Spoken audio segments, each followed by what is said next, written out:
Hi, this is Joseph from KILT BEARD CO. Hoping you had a wonderful week and you're having a better weekend. Today we're trying a midnight. So today we are trying a Midwinter Nighrt Dram. I've already poured this, as you can see in the video here, because I didn't have my microphone close enough, and I wanted to make sure I didn't have to redo this all over again. However, cheers to the weekend.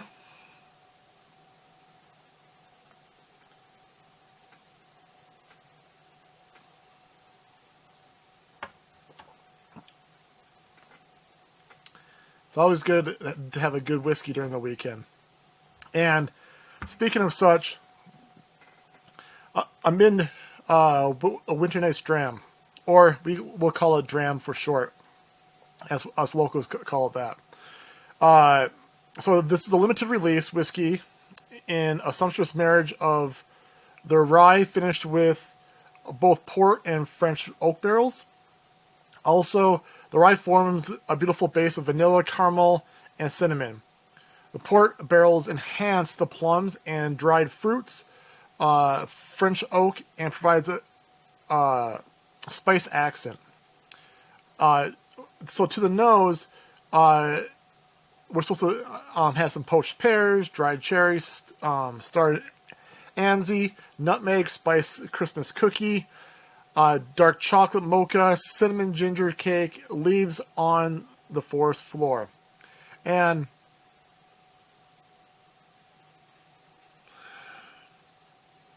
so when I smell this to the nose, I definitely get dried cherry, dark chocolate, and cinnamon. I don't know if ginger cake, but cinnamon for sure. And I wouldn't call it a musk smell, but let's call it the forest floor, even though I don't smell that on a regular basis, right?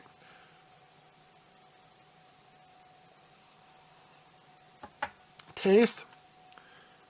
Supposed to have some fig in there, cranberry, dark plum jam, rye toast, a gingerbread, sipping chocolate, brandy cherries, winter spice mocha, and French oak spice.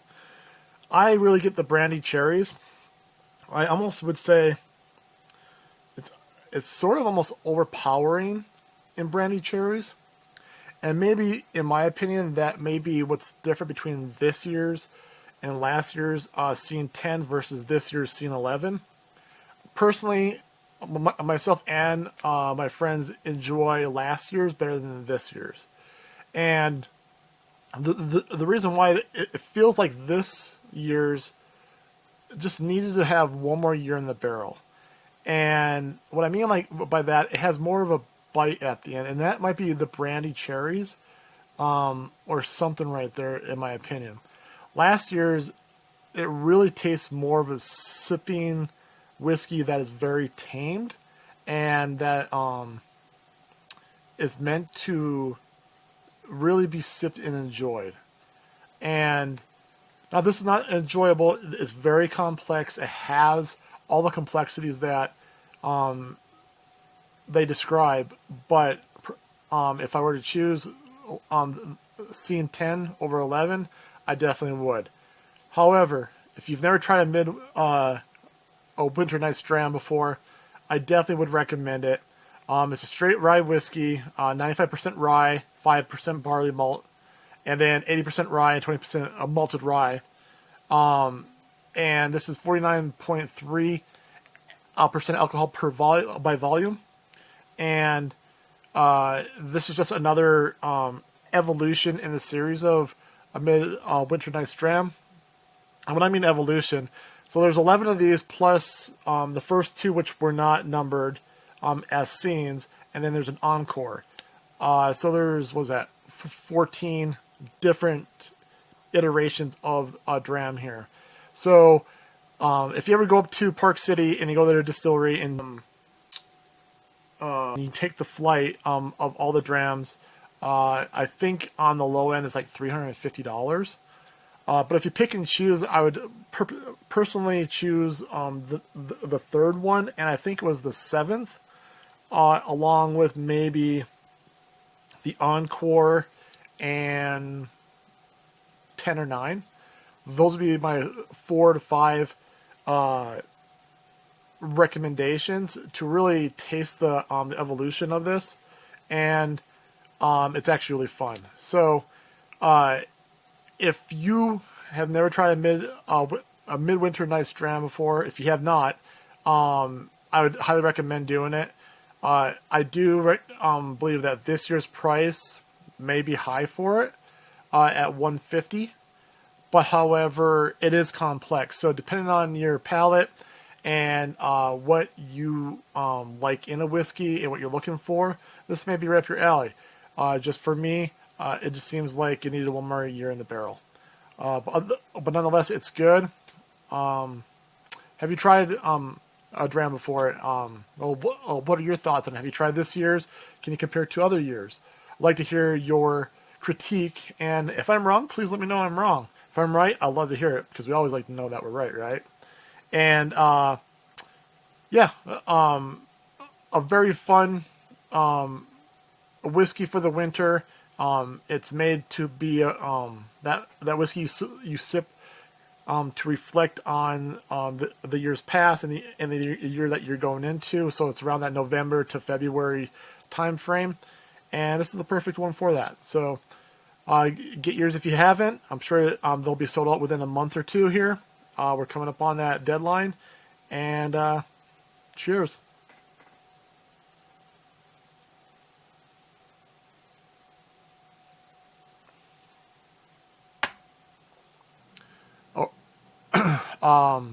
So wrist check.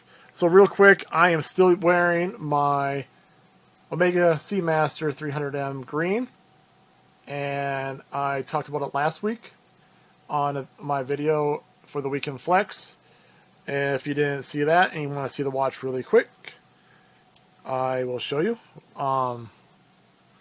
It kind of looks black right now, but it is 100% green, and this is what really gives it a lot of character, in my opinion, is the different color profiles of how the light hits it. And it's just, this can be a one and done watch. If you ever want to get a luxury watch, or you have luxury watches and you're still looking for that one watch that is that will fill that void of, hey, I want one watch and done, or I want a good all-around diver watch, I recommend the Seamaster 300 here, 100%. So, as many big watch channels do, at this time of year, they do watch predictions. And watch predictions usually come starting at the beginning of the year, and they start amping up into Watches and Wonders out in Geneva. And I'm going to put my spin on this, and I'm going to really stick to Rolex, Tudor, and Omega, because that's my wheelhouse right now. And I have some pretty audacious thoughts on what I think is going to happen with watches this year. So I believe this year is going to be the year of red when it comes to watches in general, especially luxury watches. And why do I say that? So astrologically and everything in between, Pluto's aligning, and red for war, and all these other things that are coming into alignment. I think red is just going to be this year's color scheme for many watches. You usually have greens and blues, and then some combination thereof. But this year, I think it's going to be the year of red. And either subtle in the face, depending on the brand and timepiece. I also think there's going to be a clean out of timepieces and catalogs that just don't fit with the current lineup. So I think the watch market has really, I want to say cooled down, has leveled out. And I think this is the time where these watch brands are going to start consolidating or being lean, and try to start telling the new story of what their watch collections or what their brand is trying to say. And cleaning out first, I'm going to touch on Rolex and my predictions on Rolex. So the Yachtmaster lineup. I think the titanium and the rose gold on Oyster Flex and are going to stay. I think the rest are going to get the axe. I The gold, all those other ones, those iterations of the Yachtmaster 2, I just don't see them sticking around. I don't think they tell the story anymore of what Rolex is trying to do, and they want luxury sport watches for the most part now, and those don't scream to me anymore as luxury sport watches, which I think this is going to be a good thing, and I'll tell you why in a moment. Also, I do think finally the James Cameron Deep Sea is finally going to be retired. I own this watch. I love the watch. It's big. It's chunky. It's just a hell of a watch.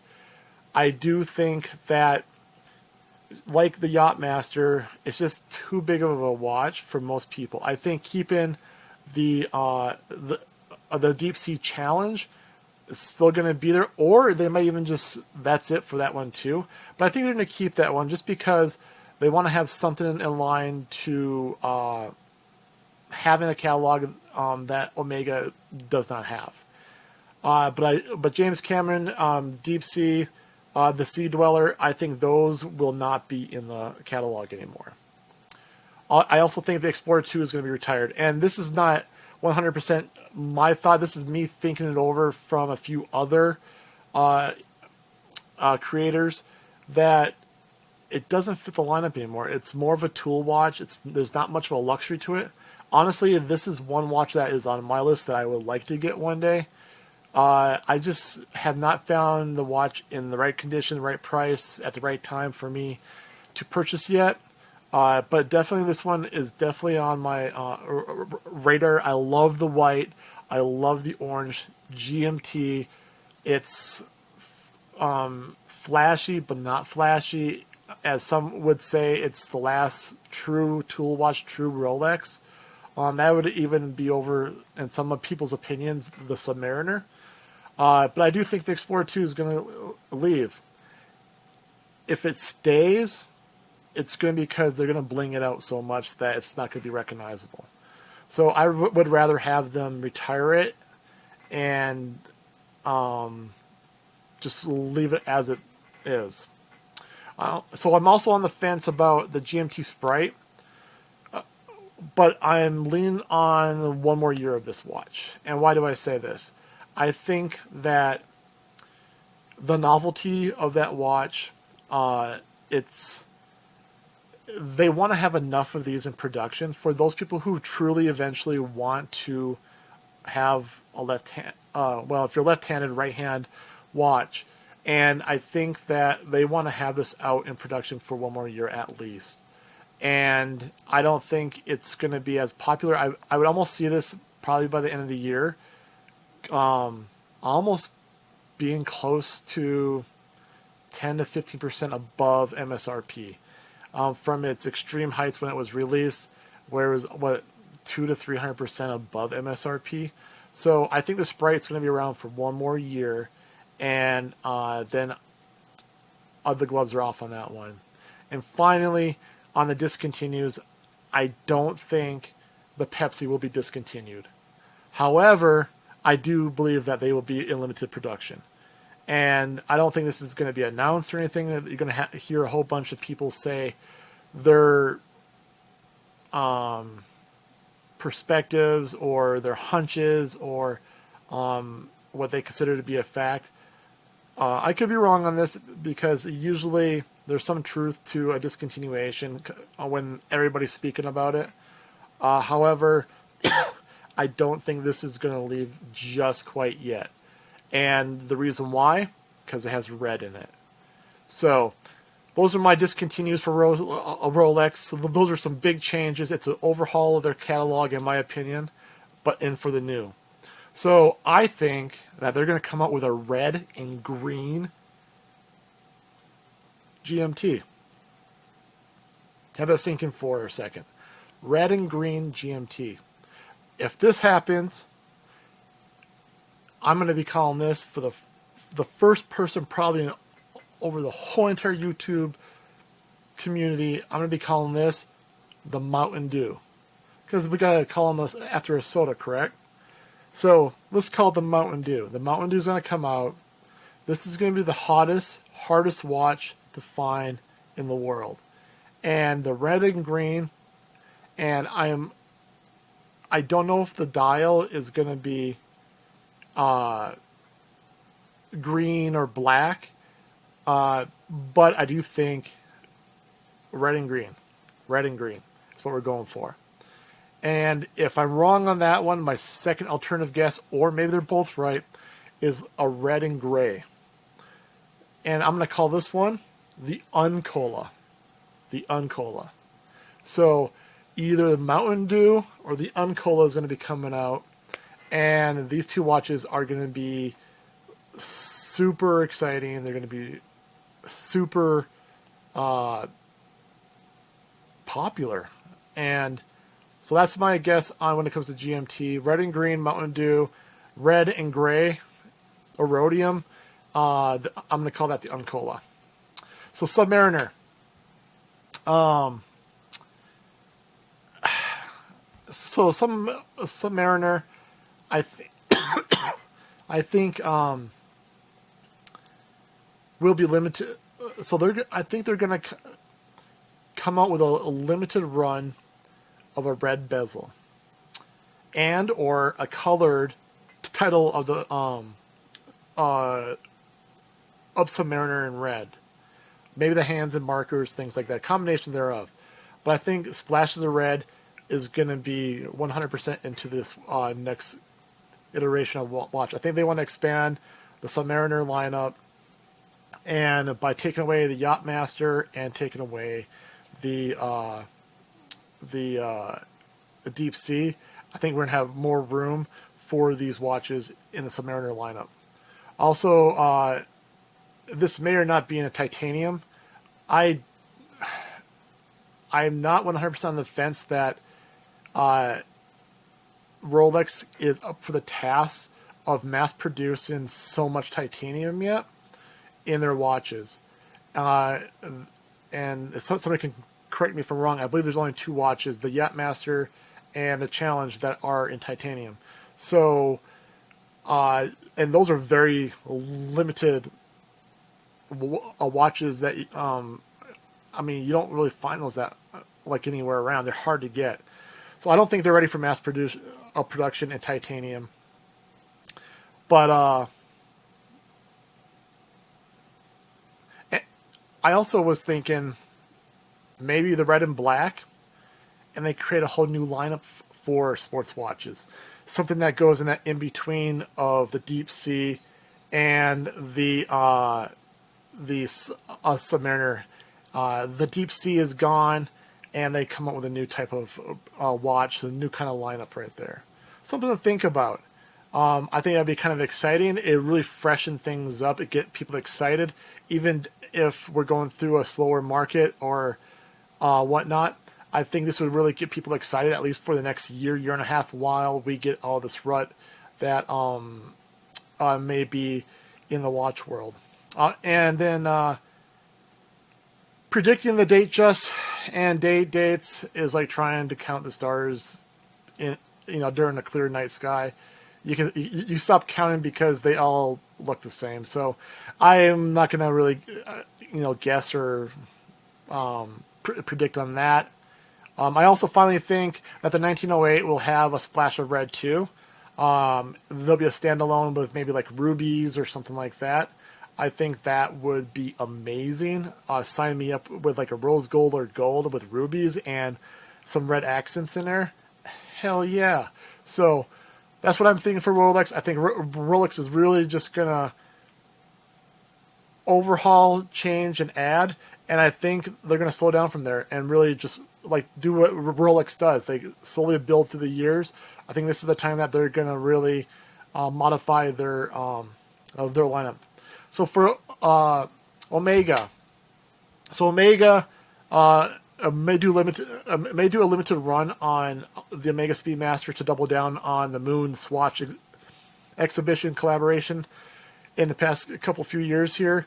So instead of just having the Speedmaster Professional Speedmaster have it in actual like Jupiter and Saturn and the Sun and everything like that.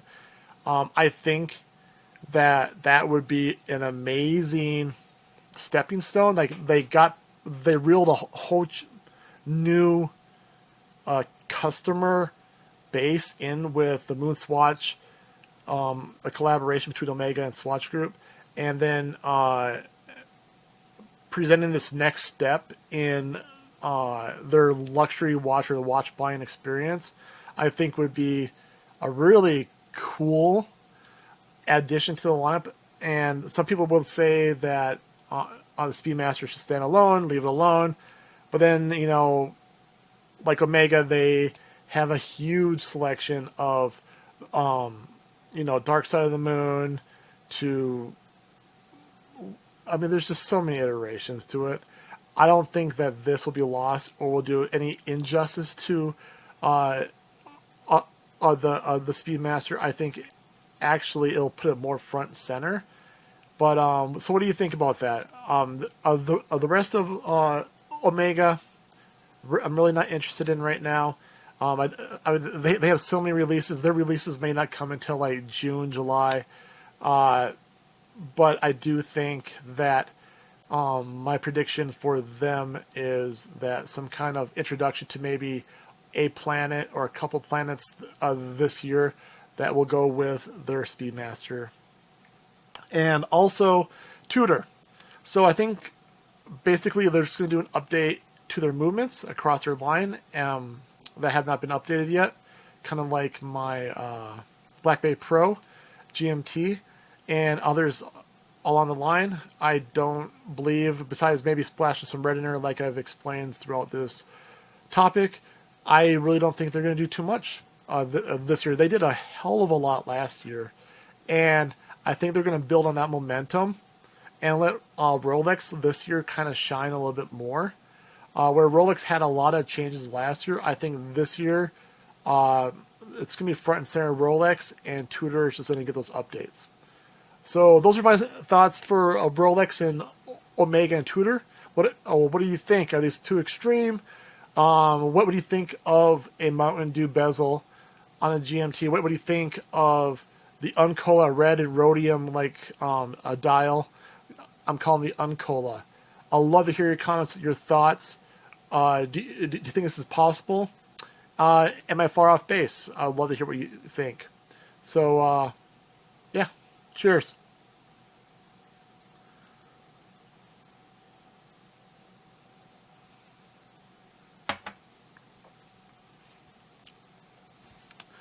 So, this week, it's one of those weeks, and if you hear Cookie outside, if you hear Cookie outside, she just wants to eat, and I'm trying to take this real quick so I can go feed her. So, if you don't know who Cookie is, she's my German Shepherd, and she's an awesome dog. So if you want to see more pictures, you'll see her in Instagram, Facebook, on my social media.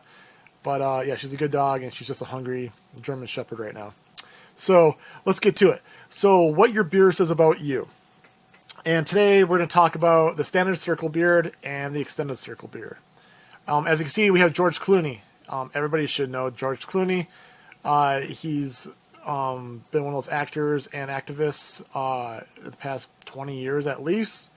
And George Clooney supports a well-maintained circle beard that combines the mustache and goatee. So with clean cheeks and neck, a standard circle beard is a neutral beard that says the man is seasoned in their profession, but try to please those who prefer a fully shaven face. It also screams bachelor to me, kind of like a hedge between the woman or partner seeking a man with facial hair and the ones who are uncomfortable with too much facial hair. So kind of, you know, splitting the difference on that. In many corporate professions, this type of beard stretches the cultural norm in a corporate world. And honestly, I've always said that the rules of no beards were set by the small majority who are unable to grow a facial hair with any confidence. That's just my opinion. And yeah, I just think that in the corporate world that's as much beard as you can get for whatever reason. There are some occupations that have actual safety measures that you can not have facial hair, but that's only like 1 to 2% of jobs, if that. And yeah, so what do you think about the circle beard? So in extended circle beard, so Christian Bale reps the extended circle beard, where the mustache and goatee connect, but also the whole chin is filled in. So normally these beard types are more bushy, so basically having the beard but without the cheeks. And what a man with an extended beard, circle beard says is that these men are built physically, emotional, and through experience different. What comes to mind are men that are military personnel, ex-military personnel, special forces, etc. like that, ranchers, cowboys, certain frontline workers that are in the elements that are what we would call, roughnecks or really hardworking people. They're often straight shooters, and they think fast and speak slowly. And yeah, so what's your perspective on a circle beard? And do you have one? Am I close? Am I right? And I'd love to hear your comments. But circle beard, a great beard. I've had it when I was younger, and once I was able to grow a full beard, and I'm lucky to it, obviously, because that's in my DNA. So the second coldest day of my life. So when I was in the Middle East, in theater, sandbox, whatever you want to call it, basically hell, because it was hot as hell out there. One day it got to 150, 151 degrees, and we were pulling guard. So I was in the Bradley, pulling guard up on the gun there, and it was so stinking hot. And I know you're saying right now, dude, you just said it was so stinking hot. How's this the coldest day of your life? Let me explain. So it was so hot that when the wind blew, it felt like a hairdryer was blowing on your face the whole time. To the point where we got our whoopee to block the direction of the wind so it wouldn't hit your face. The whoopee. And I'm going to be talking about the whoopee many more times, I'm sure. And if you don't know about the whoopee yet, and you're still the first time hearing about the whoopee, go back into my other video, which I'll link at the end of this video, and you'll learn a little bit more about the whoopee. So 150, 151 degrees, doesn't matter, it's fucking hot, and we're out there, and it's nighttime, sun's going down, and just to let you know how much water we're drinking before I go any further. We are drinking about 1.5 liters of water every 20, 30 minutes just to stay hydrated. And that's to probably have dark yellow piss. And you're not even going to the bathroom after drinking about, 4.5 liters every hour-ish? And that's standing still. So now the sun's going down, 150 degrees. It gets down to as low as 100 degrees that night. I was shivering cold. Now, is this actually cold? Temperature-wise, no.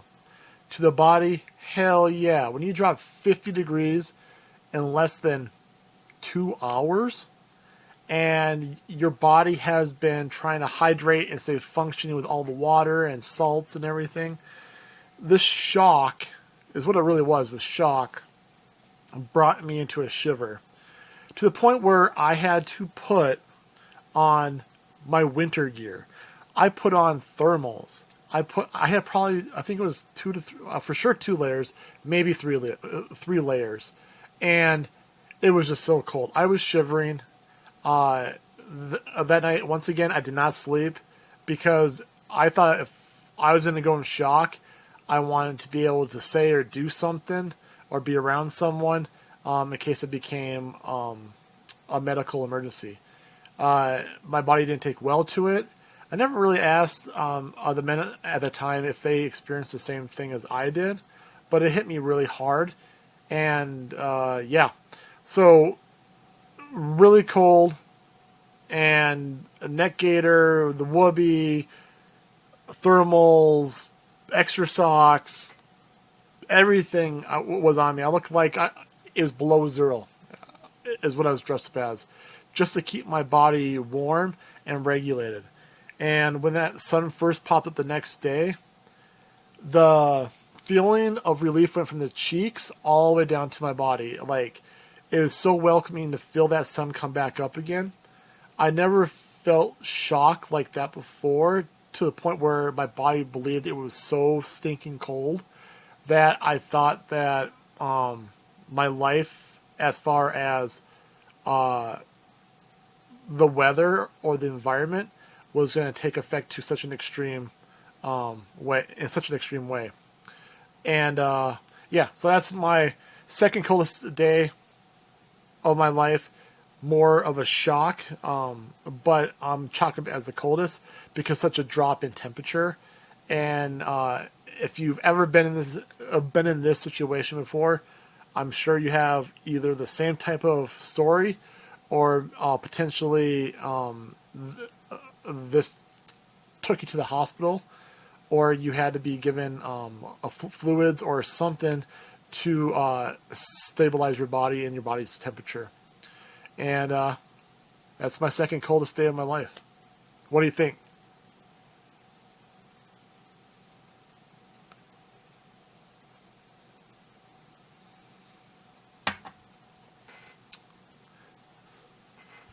So I'm doing a KILT Beard product spotlight right now because it's Valentine's, in 12 days.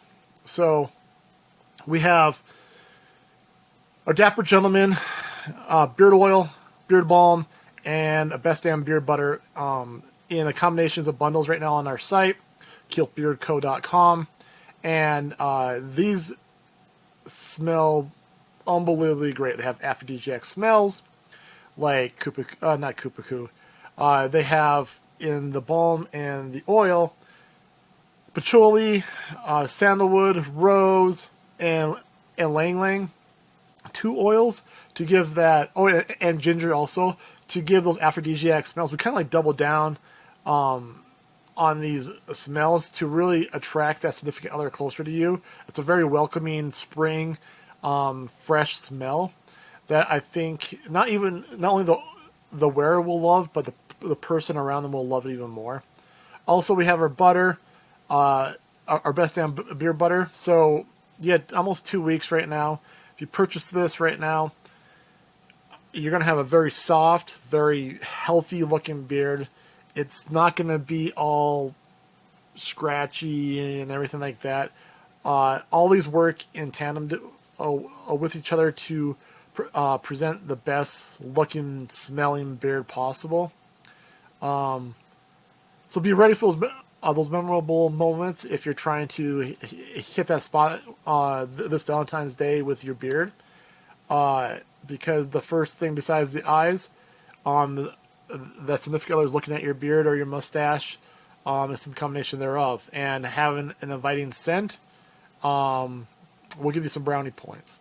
So check out our store. Go grab yourself a bundle, an oil, a balm, a butter, a combination thereof, or by themselves, and your beard will definitely thank you on this one. And with that, I hope everybody has a wonderful weekend. Stay tuned and keep your eye open for Cup with Joe and Dakota here on Sunday. We're going live at 8 a.m. Mountain Time. We would love to interact with you and hear what you have to say about either about this episode or what we're talking about on Sunday, and continue to build that community. And we just want you guys to have your beards make a statement and at the same time make you feel comfortable in your beard. So have a great one. See you Sunday. If not, I'll see you next Friday. Have a good night.